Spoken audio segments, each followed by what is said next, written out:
महिलांनो, उद्या वटपौर्णिमा. तर उद्या वटपौर्णिमेला आपल्या पतीवरून ओवाळून ही एक वस्तू टाकायची आहे. आपण बघा बऱ्याचदा म्हणतो मला कोणाची तरी नजर लागली, माझ्या घराला कोणाची तरी नजर लागली, आणि आपला पती घरातला पुरुष जो आहे तो तर कर्ता पुरुष असतो. तो व्यवस्थित असेल तर सगळं घर जे आहे ते व्यवस्थित असतं. घरामध्ये सगळ्या सुख आनंद जे आहे तर ते भरभरून येत असतं. पण घरातला कर्ता पुरुषच त्याला जर कोणाची नजर लागली किंवा काही त्याच्यामध्ये प्रॉब्लेम असतील किंवा तो कमवत नसेल, इतर काही समस्या असतील, तर ते संपूर्ण घर जे आहे त्याची प्रगती होत नाही. हे आपल्या सगळ्या महिलांना माहिती आहे. तर त्यामुळे उद्या वटपौर्णिमेला आपण आपल्या पतीसाठी हा दिवस साजरी करत असतो, व्रत करत असतो, उपवास करत असतो.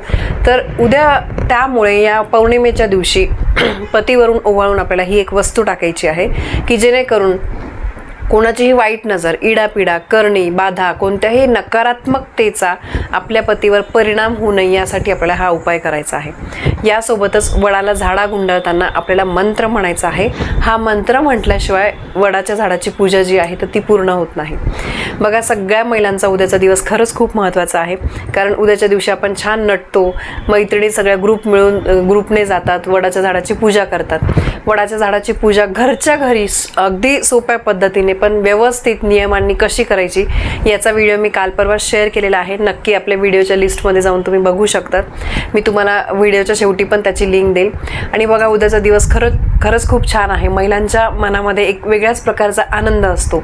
सावित्रीने सत्यवानाचे प्राण ज्या दिवशी परत मिळवले तर तो दिवस म्हणजे होता वटपौर्णिमा.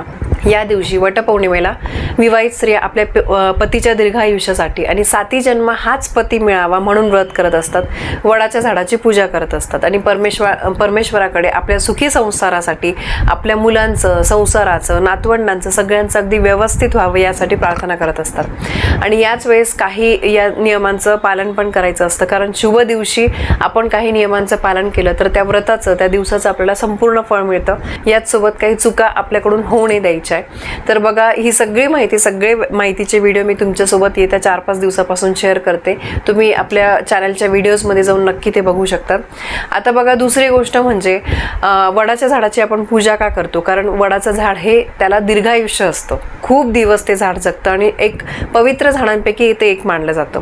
म्हणून वडाच्या झाडाला 7 फेरे मारून आपण देवाकडे प्रार्थना करतो की या झाडासारखंच आयुष्य माझ्या पतीला मिळू दे, माझ्या पतीची प्रगती होऊ दे. त्याच्या उत्तम आरोग्यासाठी आपण उद्याच्या दिवशी उपवास धरत असतो, व्रत करत असतो आणि उपवास जो आहे तो आपण परवा सोडत असतो. आणि दुसरी गोष्ट म्हणजे महिलांनो, वडाच्या झाडाची पूजा करताना, प्रदक्षिणा घालताना प्लीज गप्पा मारू नका. सोबत मी मंत्र देते, तो मंत्र तुम्हाला एकदा तरी म्हणायचा आहे. मोबाईलमध्ये तुम्ही बघून म्हटला तरी सुद्धा चालेल, पण हा मंत्र म्हणायचाच आहे. या मंत्रामध्ये सर्व काही आहे जे आपण परमेश्वराकडे मागणं घालतो तोच हा मंत्र आहे.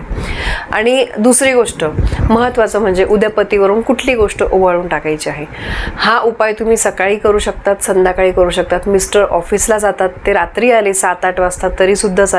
तर त्यामुळे तुम्ही उद्या संध्याकाळपर्यंत, रात्री तुम्ही उशिरापर्यंत हा उपवास केला तरी पण चालेल, पण न विसरता करा. मागच्या वर्षी पण मी सांगितलं होतं, बऱ्याचशा ताईंनी केलं होतं. संध्याकाळी जेव्हा मिस्टर ऑफिसमधून वगैरे येतात तर त्यानंतर त्यांना हातपाय धुवायला सांगायचे आहे आणि एखाद्या आसनावर त्यांना बसायला सांगा. जसं आपण वाढदिवसाला बसवतो त्याप्रमाणे आसनावर किंवा पाटावर बसायला सांगा. मिस्टरांच्या कपाळी तुम्हाला हळद, कुंकू, अक्षता लावायच्या आहे, दिवा ओवाळायचा आहे आणि त्यानंतर तुम्हाला हातामध्ये मूठभर तांदूळ घ्यायचे आहे आणि क्लॉकवाईज 3 वेळेस आपल्याला फिरवायचे आहे. यावेळेस तुम्ही श्री स्वामी समर्थ म्हणा, कुलदेवीचं नाव घ्या, मनामध्ये काहीतरी मंत्रस्तोत्र म्हटले ना मग बाकीचे विचार येत नाही. 3 वेळेस क्लॉकवाईज तुम्हाला ते तांदूळ फिरवायचे आहे आणि नंतर हे तांदूळ तुम्ही तुमचं गॅलरी असेल, टेरेस असेल, एखादा पत्रा असेल तिथे जाऊन तुम्हाला टाकायचे आहे की जेणेकरून पक्षी वगैरे ते खाऊन घेतील. कोणाच्या घरादारासमोर कोणाला त्रास होईल अशा ठिकाणी अजिबात टाकू नका. कारण जेव्हा आपण काही उपाय करतो ते आपण आपल्या चांगल्यासाठी करत असतो. कोणाच्या वाईट हेतूने कधीही काही करू नका. आपण आपल्या चांगल्यासाठी करतोय, मग कोणाला त्रास होईल असं जर आपण काही केलं तर त्या उपायाचा काही उपयोग होत नाही. आणि बघा, चांगली वाईट वेळ जी आहे ती कधीही कोणाला सांगून येत नाही.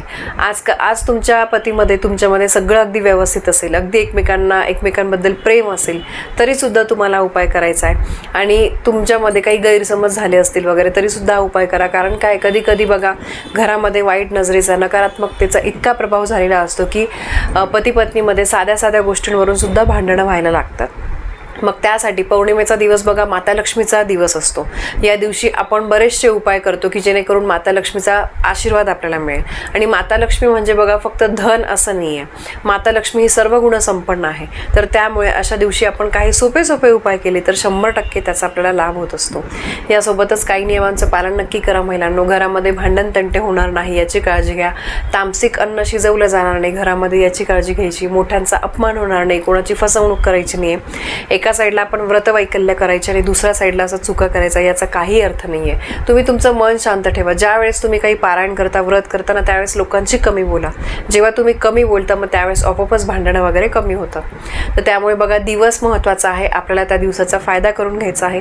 त्यामुळे नक्कीच सांगितलेल्या गोष्टी लक्षात ठेवा. सांगितल्याप्रमाणे उद्या पूजा तुम्ही कराल अशी मी अपेक्षा करते आणि हा उपायसुद्धा करा. 100% तुम्हाला तुमच्या संसारासाठी खूप फायदा होईल. तर माहिती तुम्हाला पटली असेल, व्हिडिओला लाईक करा, शेअर करा. आपल्या चॅनलवर नवीन असाल तर सबस्क्राईब नक्की करा. धन्यवाद. श्री स्वामी समर्थ.